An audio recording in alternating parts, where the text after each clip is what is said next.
Bonjour. Hello. Hola. Marhaba bikoum. Sur le fil, Le podcast d'actu de l'AFP. des nouvelles choisies pour vous sur notre fil info.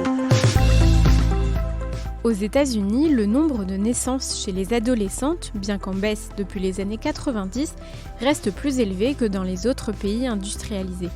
Et cette tendance concerne plus les femmes hispaniques et noires que les femmes blanches. Plusieurs facteurs s'accumulent, des considérations religieuses, le manque d'éducation sexuelle ou l'absence d'accès à la contraception dans un pays où les États ont été autorisés par la Cour suprême à interdire l'avortement. Cette maternité qui arrive très tôt n'est pas sans impact sur la vie des adolescentes, ça les empêche parfois de faire des études ou de les terminer. Pour cet épisode, je vous emmène au Texas dans un lycée très particulier situé à Brownsville, près de la frontière mexicaine. Il n'accueille que des adolescentes enceintes ou de jeunes mères. Sur le fil. Un car scolaire jaune, équipé de sièges pour bébés, s'avance vers le lycée Lincoln Park, à Brownsville, une commune à 90% hispanique. À l'intérieur, des jeunes filles enceintes ou déjà mères. Leur établissement accueille des adolescentes et jeunes adultes âgés de 14 à 22 ans. Sur place, une crèche s'occupe des bébés pendant que les mères redeviennent de simples lycéennes qui suivent leurs cours. Un soulagement pour Yarezi Alvarado, une mère de 17 ans dont la vie a changé depuis qu'elle a eu sa fille Camila, qui a 1 an.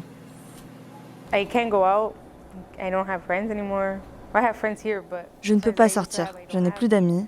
J'ai des amis ici, mais j'ai perdu ceux que j'avais avant. Je ne peux pas vraiment faire les choses que je faisais avant parce que maintenant je suis une maman et j'ai un enfant. Ici, on ne me donne pas de devoirs, je termine tout à l'école et je passe plus de temps avec ma fille. Si j'étais dans une école ordinaire, je n'aurais pas de temps pour elle, donc ça a vraiment changé ma vie. Ça a changé ma vie pour le mieux. En 2021, le taux de maternité chez les adolescentes hispaniques au Texas était 2,5 fois plus élevé que chez les jeunes femmes blanches selon l'organisation Healthy Futures of Texas. Cynthia Cardenas est la directrice du lycée Lincoln Park. C'est vraiment comme un cycle. La mère de l'adolescente a eu son enfant à 16 ans et ensuite, sa fille a eu son bébé à 16 ans. Et cela dure depuis des années.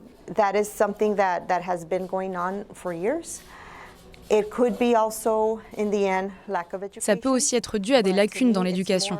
Mais pour moi, c'est plutôt lié à des convictions religieuses ou culturelles. Ce sont les raisons que j'ai vues.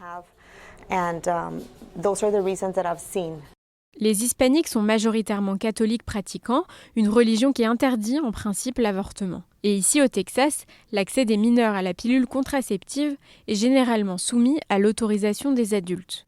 L'établissement Lincoln Park est l'un des rares du genre aux États-Unis. Ce type d'école est important. Car si elle n'existait pas, mes 53 étudiantes auraient probablement arrêté leurs études. Nos étudiantes font face à plusieurs défis.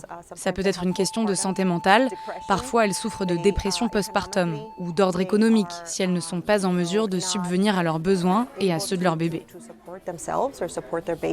Selon des données de l'organisation Child Trends, seule la moitié des jeunes filles devenues mères à l'adolescence terminent leurs études, contre 90% pour les autres.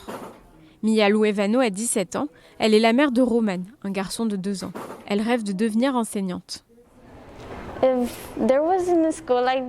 Sans un lycée comme celui-ci, ça serait difficile pour de nombreuses adolescentes enceintes. C'est dur d'aller dans une école normale quand on attend un bébé, avec tous les élèves qui vous poussent et tout ça. Et dans les écoles classiques, ils ne comprendraient pas ta situation. Alors qu'ici, oui. Ils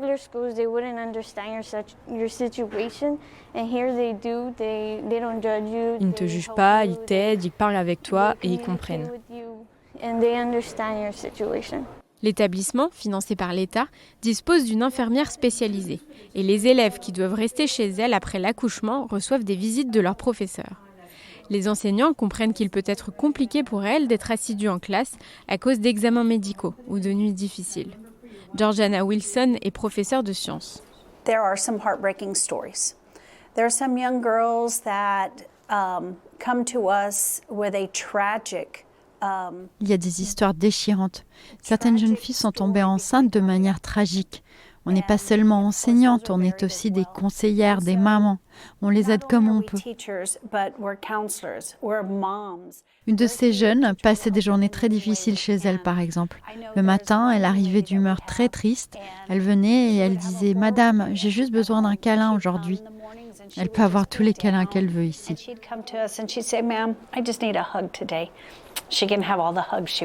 Certaines jeunes femmes n'ont pas le soutien de leurs parents. Elles vivent parfois avec le père de l'enfant ou un membre de leur famille. On essaye simplement de s'assurer que ces jeunes femmes obtiennent leur diplôme.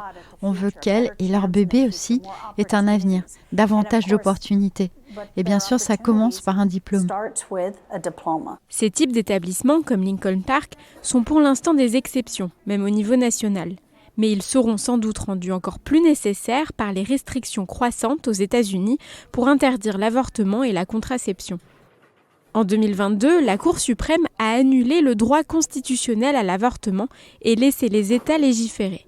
Depuis, au Texas, toutes les IVG sont interdites à n'importe quel stade de la grossesse, y compris en cas d'inceste ou de viol. Seule exception, en cas de danger de mort ou de risque de grave handicap pour la mère. La baisse des avortements devra entraîner une prise en charge croissante des populations les plus pauvres qui n'ont pas d'assurance pour payer leur accouchement ou les soins de leur enfant. La plupart du temps dans des États dirigés par des républicains qui prônent la baisse des dépenses publiques. C'est la fin de cet épisode, merci de l'avoir écouté. Merci à mes collègues Moïse Avila et François Picard. Je suis Berfine Topal, Sur le fil revient demain. À très bientôt.